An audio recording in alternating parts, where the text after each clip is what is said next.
Recording? Yeah. Hello, fellow Lobsters. Welcome to the next episode of LOL Love of Literature. And today we have with us a very, very accomplished author.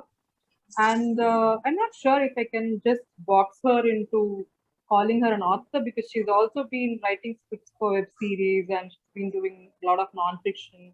And she's also written a group of, a huge bunch of travel stories. And she's just way too many things for me to restrict her in words. I invite Ms. Jayanti to give a formal introduction to our guest. Jayanti? Yes. Thank you, Shridhanya. 100 travel tales, 15 novels, and a bag full of dreams. That's Tanushree Poddar. An adventurous soul, she has dabbled in multiple genres like historical, military, crime, romance, and paranormal. You name it, she has done it. Two of her books, Boots and Bells, Berets, and The Girls in Green, are soon to be adopted into web series. That is the ultimate thing for a writer these days. I mean, at least. So I'm delighted to welcome Tanushree to LOL. Welcome, Tanushree. Thanks for being with us. Thank you, and I'm delighted to be here. Thank you for the opportunity. Most welcome. So, Danya? Ms. Tanushree, see, the podcast is basically about making literature love us. I think literature already loves you enough. I hope this podcast is helping the listeners also get some knowledge out of your experience with your books and the various, other things that you've written till now. My question is there a difference between writing script for a movie or a series and a web series? And how different is it for you? Was it for you to adopt a novel into a web series? What are the process that you had to go through? Actually, Shridhanya, I had not written a script. My book was picked up by the producers to be made into a web series. So both the books, Boots, Bells, Berets, was written many, many years back. In fact, it was published way back in 2008. And it was picked up about 2 years back, and it is in the production stage now.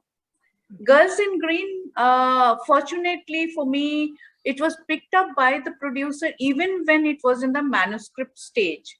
So I signed the contract for the web series before the published version came out. Okay. So a year before it was published. You just said it's ready for writing the script, or are you yours is just your work is done with finishing the book?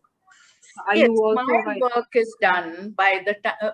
I don't get into the script writing process because that's a very different kind of work. I basically write the book, and they engage script writers and dialogue writers and the works. So I don't want to get involved in that because it's a very different cup of tea. And I don't think I'm as skilled to take over that. So tell us how your book or even the manuscript, you have two cases of, going to screen, right?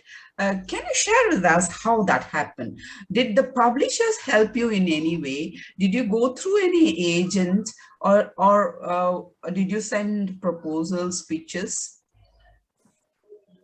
I have an agent who deals exclusively with the screen rights. Okay. It's a very difficult industry to break in otherwise. Just as in the publishing industry, it's very tough to break in by yourself. Okay. If you have an agent, the process is simpler because he knows best where your book should go, where your, the publisher who's looking for your work. Similarly, in screen also, there is an intermediary. He's the agent, and he takes care of the entire process of finding a production house which would be interested in the kind of book that you have written. So this was done entirely by Siddharth Jain. He's an agent, and his company is the Story Inc. So Story Inc. he has Can you this, please? yeah. Yes. Okay. Story Inc. Story Okay. Inc. Right. Siddharth Jain. And I'm very grateful to him because he has taken both the books to the production houses, and just not to production houses. He has taken them to a very, a reputed production house, which is making it. You know, most times what happens is they have an option. So they option a lot of books, but those books necessarily do not make it to the end stage of being produced. So that happens. But in my case, I've been very fortunate. Both the books are getting made. They have received the final nod. Well, fabulous, fabulous. The thing is, see, if the book is already published and you already have the the content is already owned by you, so you don't have to bother. But when it is in a manuscript stage, and for you to let it out, like the story to go out, when you're scared of it being plagiarized or your story being stolen, wasn't there that little, like even a midget of fear in you that your story might be misused or something? You're right, Sridhanya, there's always that chance. But then I had full faith in my agent. And though the best way to deal with this is to, register your script, manuscript with the body, which looks after the copyrights. So that would be the right process, which I would advise people to do. Because things can go wrong sometimes, and it is like taking a bit of a chance. So we are going to the print journey of yours. Can you share with us your experience of the first publication of yours? What genre was it? Did you get any rejections for your proposal? And how was that? And how long ago was that? Jayanti, that was in the year 2000. Now, we were posted, as I had already mentioned, that I'm an army wife. My husband was in the army, and we were posted at very far-flung areas. So I was posted in a place where, there wasn't much access to, those days we didn't have internet. And we didn't even have mobiles. In the year 2000, these things were not there. Even the computers were, the previous old ones were, heavier ones. Internet and stuff. So you had to do control. There was nothing like, you had to do the program to, save and all those things. And I remember how difficult it was for me to remember those, things. And so many times I would delete my files by mistake. So it was way back then in 2000. And I just wanted to publish a book. And I thought, I don't know anything about the publishing industry. Those days, you see, for an Indian writer who was in a remote area, it was a little difficult because now things have opened up a lot. Those days, they weren't like this. So I didn't know how to go about it. And then I saw an ad in the newspaper. We said, new authors, please contact us, and kind of a thing. Interesting. It's so funny. So I said, okay, now let me just test the waters. So I thought, what could be the easiest thing to do? I didn't want to just waste an entire, year trying to find the right, subject and all that. I said, let me do a non-fiction. And so I started with something known as household hints. So it is, we know we have been, homemakers for a long time. And yet, this is a book which is selling till now. People find it very useful. So there are different sections about how to deal in the kitchen and this thing, that thing, including some small repair work and, whole lot. So I wrote this manuscript And it was a laborious process to type it out and, save it and then take printouts, because there wasn't any internet. You had to send hard copies. And then I posted the thing to the publisher, which was advertised. I had no idea who they were, because it was a post box kind of a thing. And now when I think back, I wonder how I got so gutsy, because you're sending the entire manuscript. You don't know who it is. Yeah. And they published it. Okay, they published it, and the moment they did that, they said, "What is next?" And you won't believe, I went on to write 11 books for them. Every time I finished one, they would ask me for another one and another one. They were so popular.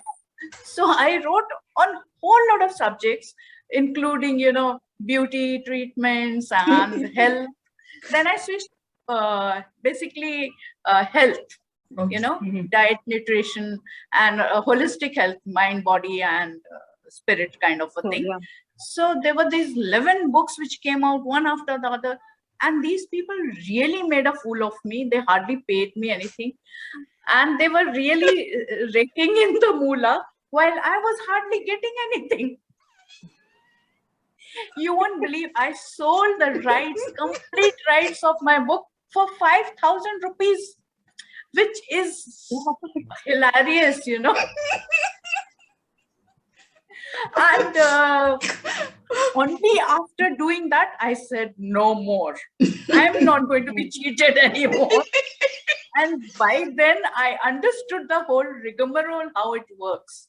So I then approached some bigger publishers, and I had this backlog of books to speak for me. Yeah. So it was a very easy entry after that. And it is a little, I think I've been very fortunate. I think some guardian angels are watching over me, because I never got a rejection. I never got a rejection. And then I said, okay, enough of nonfiction, after doing about 15, 16 of them. And I said, okay, now I must turn attention to fiction. So that's how I started my fiction journey. And I have worked with the best in the industry. And I now have made a place for myself, I hope. So you have. So that's sort of in a nutshell my journey. That's really a, interesting, one of its kind, I think. So you didn't have any, rejections. That's a new story That's for us. very refreshing. Very refreshing to but hear. Can you please tell us how you felt holding that one first book, The Household Tips, or what? How was it for you to hold? It was so exciting. It was so exciting. There was this huge bundle of books which came to me. In fact, about 3 books came together, just like now. The first lot, there were 3 books together, and this was huge parcel. And I opened it with great excitement, and there were some neighbors, in our house that day, small gathering. They all said, we want to buy. And, you didn't have enough. I had enough, but like an impromptu sale. Of course, the publisher was selling it in his bookstores and all over.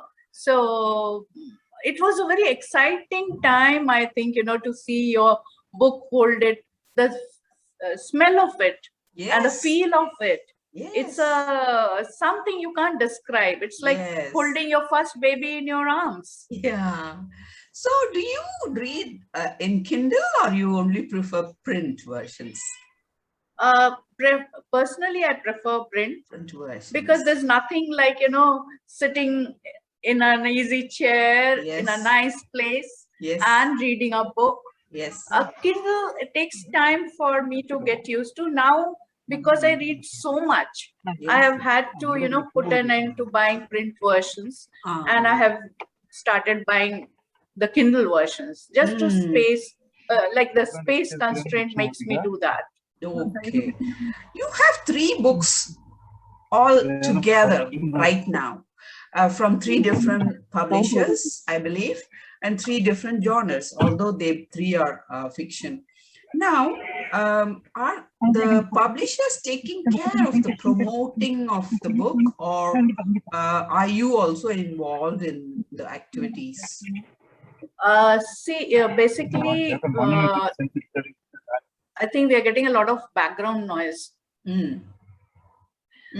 See, the publisher does take care. They assign a publicist for my book, and that publicist takes it further. Okay. It's the publicist's responsibility to see that the book gets enough exposure, it gets the marketing that it requires. So, but I am supposed to cooperate.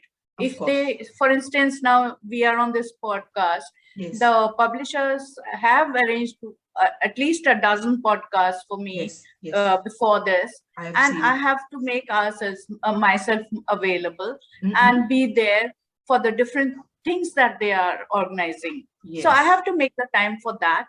And also the interviews and things, and you have to make effort on your own also. So I have made some video clips and I have put it up on the social media, because those things are what visibility factor is very important. Yeah. And you can only enhance it by, you know, cooperating and doing your bit. Yes, true. Okay. How long did it take for you to write those 11 books that you had? You know, you were like one after the other, you were saying, how many years did it take? Because I'm sure it must have taken you at least 6 months to write one book. Of course, it takes more than 6 months, but I was fortunate because I had a good infrastructure, a support staff, which took care of my household chores and the other things that didn't require my attention. So I could devote myself fully to writing books, which is not the case now. Yeah. Right now, I am managing all fronts. Yeah. Understand. Okay. After hearing your, like, you know, because you've been an army wife and traveling comes with the lifestyle itself, right? You keep traveling from places to places.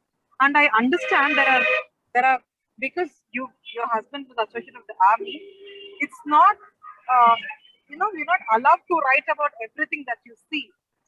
There are places where you have to restrict yourself by writing a travel, you know, story or something, and you have to know where you should take a stand, what information you can, you know, give out and what you should not. So how did that feel? Did you feel like it was restricting your writing? It was restricting your natural flow of words, or you knew beforehand and you had a very structured, you know, forethought before you started writing? Sridhanya, I have written basically something which doesn't affect the army. The books that I have written, like military books, are fiction. They may have some base in the reality, but they are fiction. So like, for instance, this Girls in Green, it is about the women officers, their training in the academy. Okay, so it is about 4 girls who go through the entire process of training at OTA Chennai. And it's a very, very rigorous training. It's not an easy one.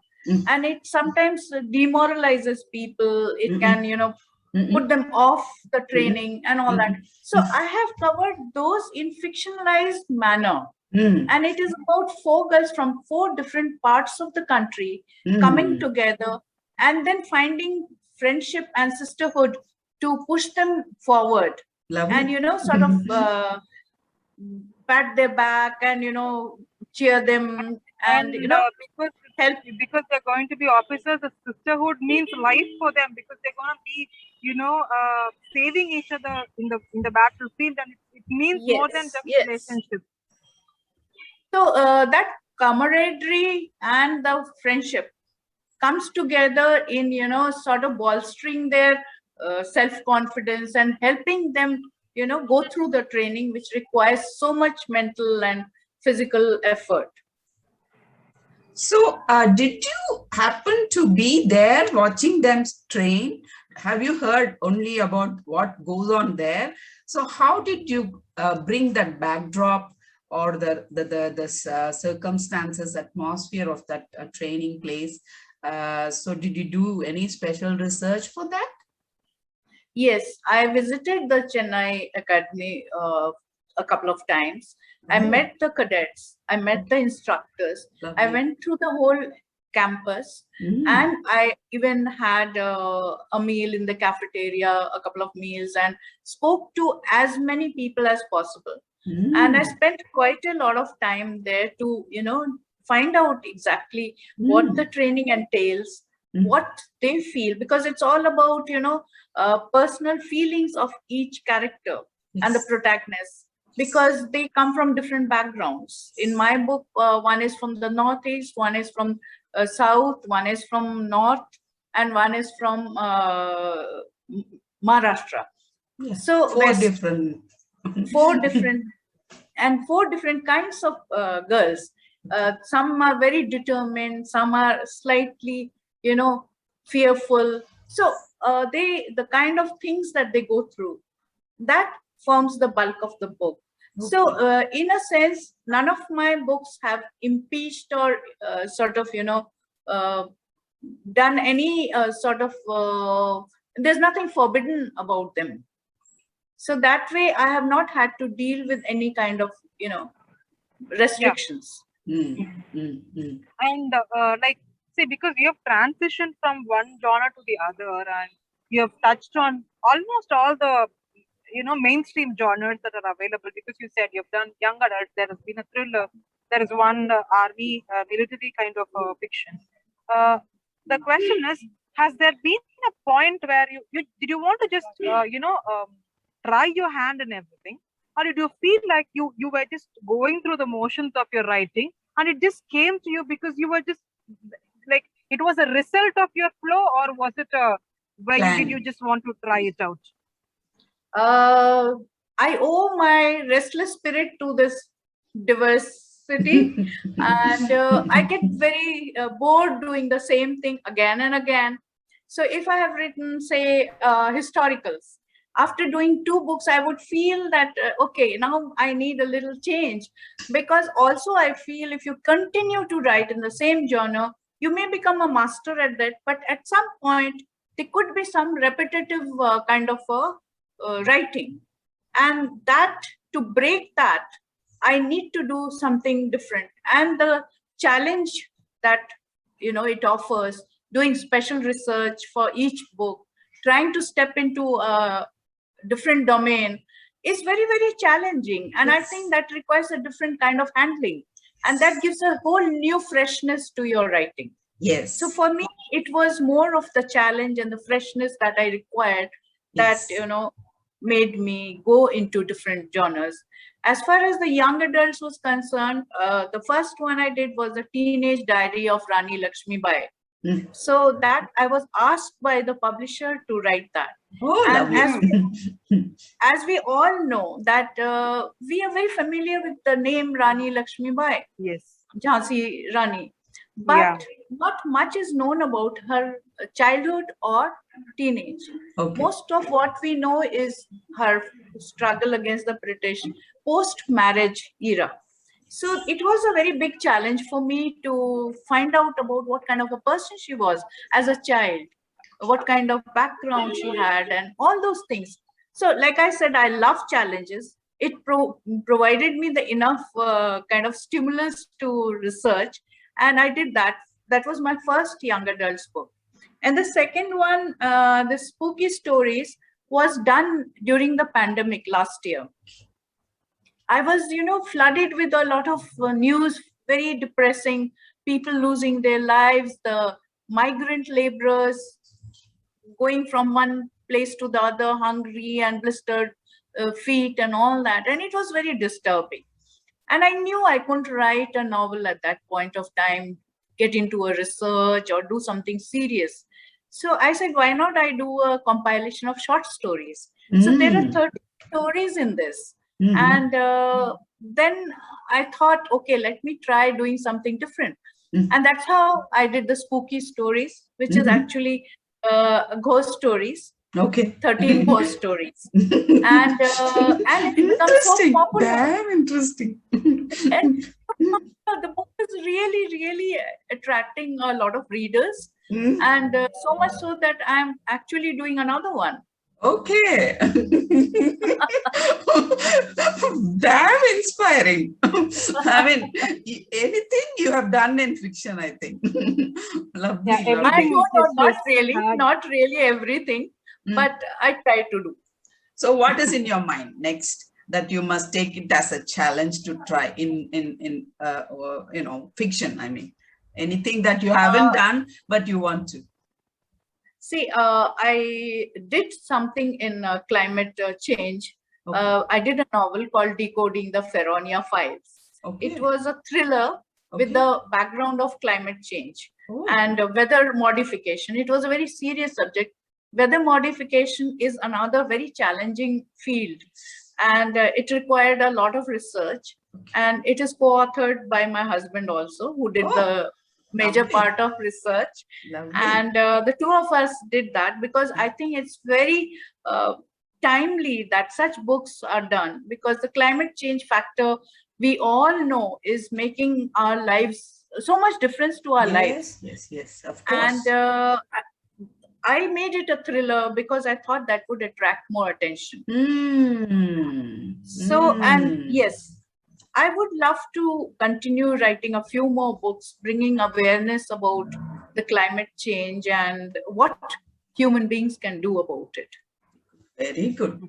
Very good. Because you you just said, you know, you wrote for bringing awareness and stuff.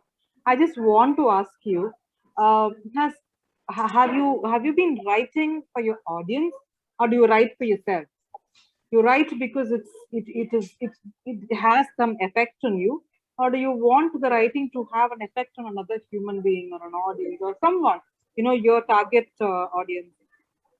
Who do you write for? Basically, I write to satisfy my urge.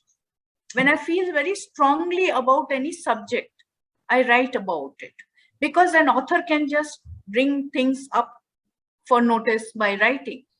Now, one instance I would give here is one of my non-fiction books, which was written when Saddam Hussein was captured by the American army. This is known as the death of a dictator. And I felt very strongly about the invasion, US invasion into Iraq. And you see, as an author, I can't go and, you know, fight or do anything else. So I thought, let me write about it, because get it out of my system, bring out what I think about it.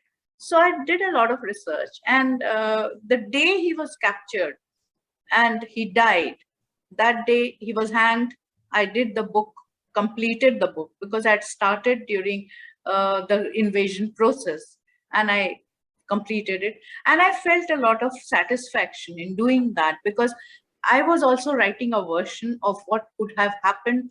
It is all assumptions. None of us know what exactly went on, but each of us can deliver about what we feel about the matter. But one fact remains unchanged, is that there was an invasion. And it was, you know, not something which people enjoyed. There was a lot of killing. So I brought that book out. Similarly, when I felt about the climate change, I felt so strongly, I still feel very strongly about it. I could only write a book about it. And even if it made even just an iota, you know, of difference, I would consider myself well rewarded. Because you've been writing so many books and all that, and like I understand that, you know, it's not given you much of a monetary benefit. At least the first few years, it's not been monetarily rewarding. Apart from they were a disaster. They were a disaster. So apart from the monetary gains that we get out of it, or apart from the satisfaction we get out of the books, or apart from the fame that people think like any author is famous, it's not the case. But what else do you feel? What else does writing give you? You know, apart from all this, apart from being a hobby, apart from taking your time, apart from it giving, rewarding monetarily and mentally because you've accomplished a task. What more does a book give you as an author? See, we all know writers do not become rich by writing books. We all know that. Yes, if it is turned into a web series or a movie, you do make some money. You make a good amount. So I have been fortunate in that matter. But having said that, I think I'm a person with very simple needs. I do not need too much money. So money wasn't a criteria when I got into writing. I got into it for the love of writing. In fact, I think most authors can say that, they do it for the love of writing. Because we all know that writing is not a very remunerative job or hobby or whatever you call. So for me, yes. Now, Boots Bells Berets, for instance, it is the story of 4 cadets who went into NDA, the National Defense Academy, where my husband also trained. And they are real episodes and real stories of what they went through. But today, it's been so many years. Like I said, it was out in 2008, and today it is 21. So it is like, almost 14 years now. In this period, I have received so many, emails and messages on the social media from boys, young boys, who have got motivated and inspired to join the academy because of the book. It is surprising, and I feel so indebted to the readers and also feel so rewarded that one book can have made so much difference in so many lives. It could have, it has touched so many lives, and that itself is a very, very big reward. Monetary consideration doesn't come. Yeah, it's amazing that it is still relevant after a decade and a half. It's still relevant. Yes, for the time, and it is always one of the bestsellers. And now that it's becoming a web series, I'm sure it will reach many more people. Yes. And the same about this book also. I have got such feedbacks from young girls who want to join the academy after reading the book, the training. They are inspired by it. I think even if you write in a lifetime one book which can touch someone, that is a very big reward. Yes, yes.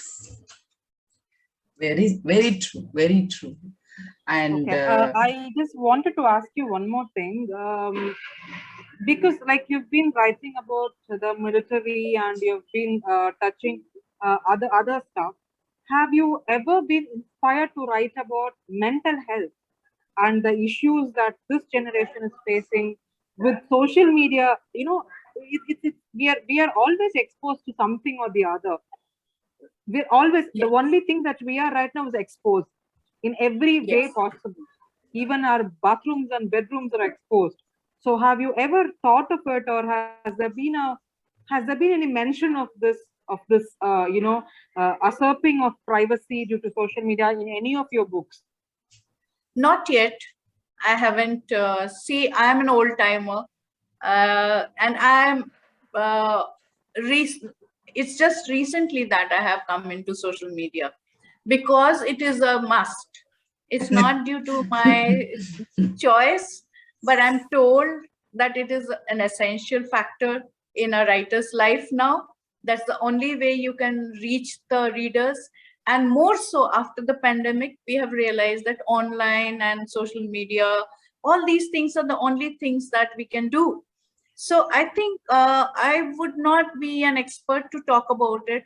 And yet I am going into the social media. I see what's happening around me. I have seen people posting.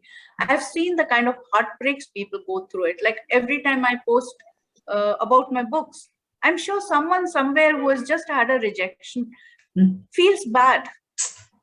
So I'm sure there is a person going on a holiday posting pictures of exotic locations. When someone else sees it who has not been able to go for a vacation, that person feels very frustrated. So you are right. It has given to a lot of mental issues, health issues. even a person who is very fit and shows that, flaunts the body. It can, do body shaming for someone else. So all these factors are there. And perhaps, like you said, I will write a book about it someday. But I don't think I am currently No, equipped. you will be equipped in a few more years at this rate. Thank you, Jen. Since you're already so popular, getting popular in the social media. I've been watching so many of your posts, and they're all interesting and inspiring. And I'm really grateful you agreed to be in LOL. No. It's totally my pleasure to be here and to be talking to you. And in the course of this little chat that we are having, if someone can, get some kind of inspiration or something to help him or her, I will be very obliged.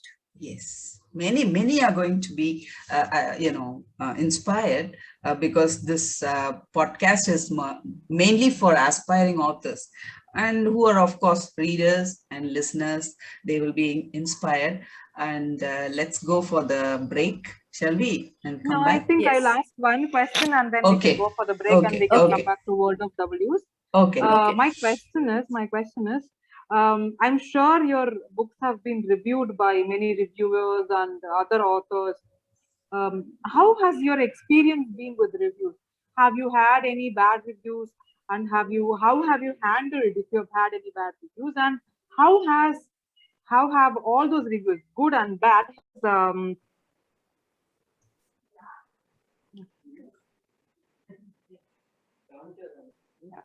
while you're writing, and you would have got reviews for your words, and through social media or otherwise, like in the brick and mortar age, you would have gotten reviews on newspapers and stuff.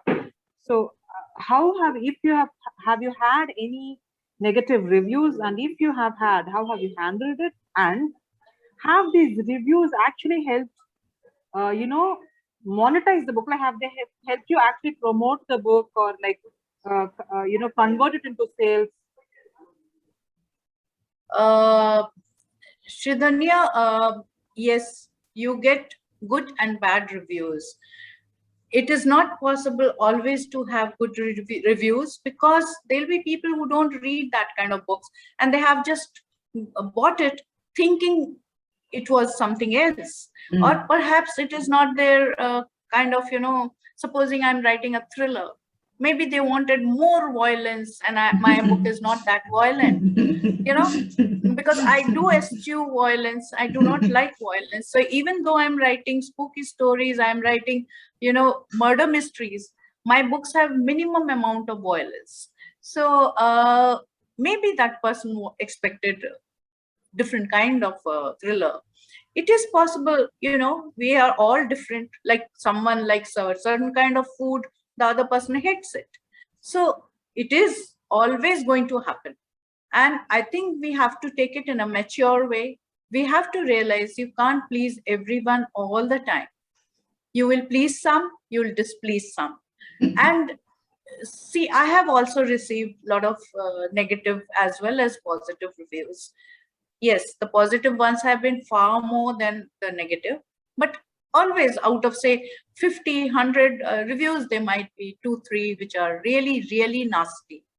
Not just because that person didn't like the book, also because that person is being very negative.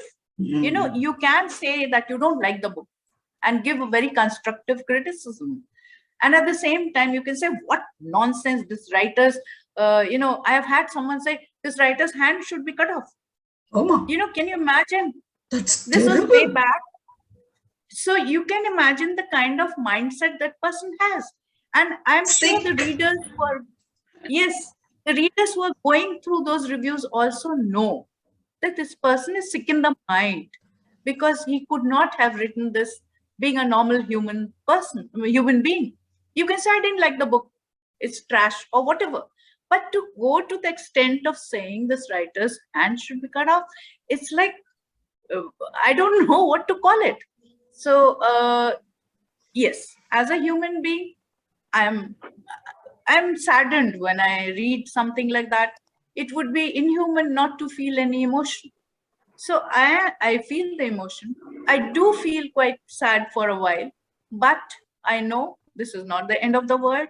There are many more positive ones that I should look at. So ignore the negative ones and go ahead. Don't let the negative ones demoralize you, because in life, nothing is perfect. We all have to go through the, rigmaroles and the challenges and the roadblocks. This is just one of those. And I had asked you about how these reviews have, translated into promotion or Yes. book sales. Yes. See, earlier I never used to bother so much about the reviews, in the sense to, sort of take the help of these reviews to promote. But lately, I have realized a lot of authors are doing it. They're taking the positive reviews and posting it on the social media, which is ramping up the sales or in some way affecting the book. So I do it sometimes. I actually am very lazy as far as social media is concerned. I don't put so much time in it, but ideally, I think one should do that so that the reviews which are positive have a mark on the book. I'm sure it helps, because I have seen whenever there's a newspaper interview or a newspaper review, which lately I have had quite a few newspapers review my books, there is a jump in the sales. I see it in the ranking. Just in Amazon, you can see the ranking, and you find that there is a difference. Okay. I think I have one question. You can answer that, and then we can move on to the world of W's, which is the next segment. My last question for this segment is, how has writing, like the action itself, changed you, your style as a person and as a writer? Like you look at your first book back and you will know there will be pages where you'll be like, what have I written? What was I thinking when I wrote this? Or there'll be pages where you go, I cannot believe I wrote this. It's so beautiful. So have you ever felt that? And have you ever felt that you should rewrite a book that you wrote and is already published, but you're wishing that if I can write this now, it will be much different, it will be much better? It will always happen. It will always happen. Even when you are editing, the same sentence you may have written in a different form, you'll find you improve upon it. And that's endless. This endless. My husband has a very nice way of describing that. He says the book is like a bride. Editing process is like the makeup. You can go on doing as much as you want, and yet you can improve upon the looks or the feel of the bride. And similarly, in case of a book, you can go on editing, you can rewrite several times, there's no end. But what I generally do is I tend to take away that factor that I could have done this better into my next book. And I use that little knowledge that I've gained, because over a period of time, over a period of years, your writing will improve, it will change. There's no saying or arguing about it. It will happen. It's bound to happen. Just like you cook, and every time you cook, it becomes better and better, and you are experienced. So experience makes you perfect.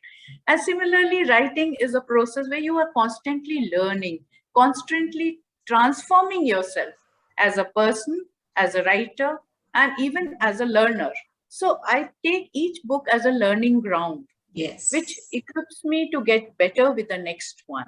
Exactly. There's no point looking back and saying, oh, I could have done this better, because I'm not going to get a chance to rewrite that. Yes. So move ahead, use that knowledge for a better next That's a lovely way you put it. And when you were talking about rewriting and editing, I'm reminded of Margaret Atwood. She said, not her exact words, that's what she meant. That's what she said. You have to rewrite and edit and polish your book so much that you will come to a point where you will start hating your manuscript. Then you are done well. Absolutely. It's That's what absolutely she true. says. You know, You get so and I tired have of reading experienced it, it. read it. Yeah. You I get have so tired of experienced it. it. I have experienced Yes. it. You see, if I have to, I again don't like editing process. I'm like, once I've gone and written it, I just don't want to go over it again and again, because it's a frustrating process also. You polish and yet you're not satisfied, and it's endless. So where does it end? It doesn't end till it is in the printing press. So after a certain point, you have to say, okay, enough, I can do this. At this point of time, I can't do any better. Maybe someday again, if you read, and it's surprising, so many times readers tell me, oh, that part was so beautiful. And already I have switched off from there. So I have to again go find out which part was beautiful. Yeah, the rewriting and editing can be really frustrating. But what I follow as a ground rule is, 1/3 of the whole process of writing, I will give for rewriting and editing. And that has to include resting period, resting the manuscript. Yes. I will rest the manuscript, go to my reading and come back to it, so that I catch more, errors and things. So that I do. And resting the manuscript, I think, should be done as many times. As many times you do it, it's more nearer and nearer perfection. So that's Absolutely. what yeah. Absolutely. I agree that there has to be a resting period in between the editing process, so that, you are off it for some time, come back to it and see it with fresh eyes. Yes. So Okay, now I think it's time for the World of W. World of World W. of W is it's nothing but a set of W questions like what, when, how, where, all that. The point of the segment is that if a listener is not able to sit through the entire session, they can just scroll forward and listen to this alone to get a gist of it. So the first question is, who are your target audience? Who do you have in mind while you write? A reader who is very interested in reading is my target. I have no specific targets.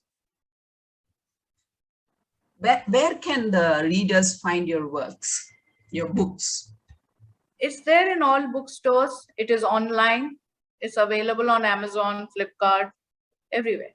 Your earliest Do you books, have a particular the earliest website? books that you gave, about 11 books to those books? They are also there. They are also there. Yes. Okay. Do you have a separate they have their website? own dedicated. Pardon? Do you have a separate website? I have. All your work can be in one.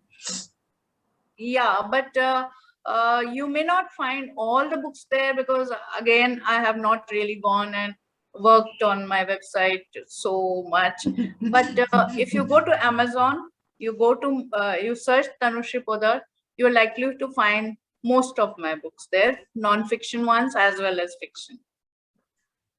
And my website is www.tanushreepoddar.com, just as in my name. Okay. So next question, Tanya. When is your next manuscript due? Like, when is your next book due? I don't know. I have been just doing marketing for the last 6 months. I really need a lot of rest now. I need to, actually, I take a break after a book is released. You need a fallow period so that you are able to catch up with a lot of reading and, churning the material that is available and find what you want to do next. Do the research for that afterwards. So I'm taking that break, and the marketing has kept me on my toes. You need 3 breaks now. Yes, that's why last 6 months almost, since August, I have been on a break, and I think it will continue till the Jan. Good. So I have a question. You said you are not involved in the script writing part, but do you know that they are going to get back to you with the episodes, what they have, how they have changed from your work to theirs, where they have made the change? Are they going to come back to you to show? No. No, Jayanti, unfortunately, once you've sold the rights, you have no say in the matter. Okay, It's like, giving away your baby. Okay, understand. So that's it. They have adopted don't your have any- baby. Okay. Yeah, so they have adopted. They are going to do what they want to think. And I think I see. at one point of time, the writer has to just switch off.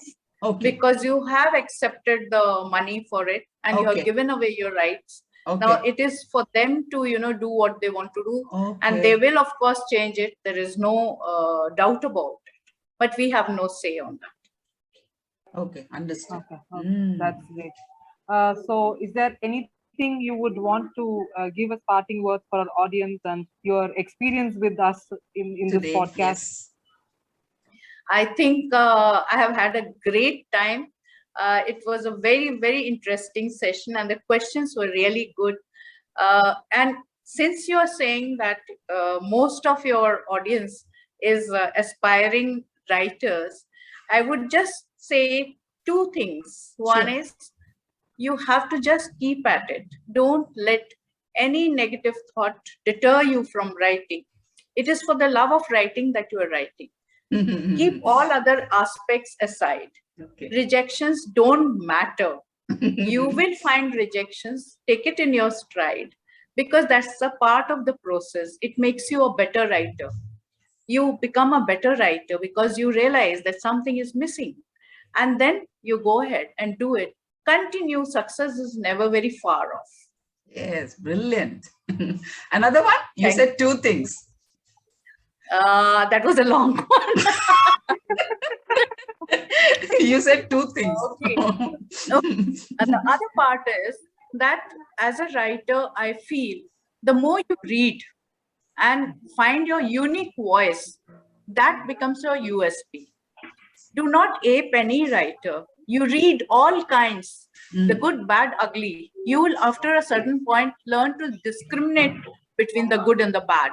So take away the good points, leave the bad, and just find a unique voice. That's so important because sometimes like a hero worship can get overboard.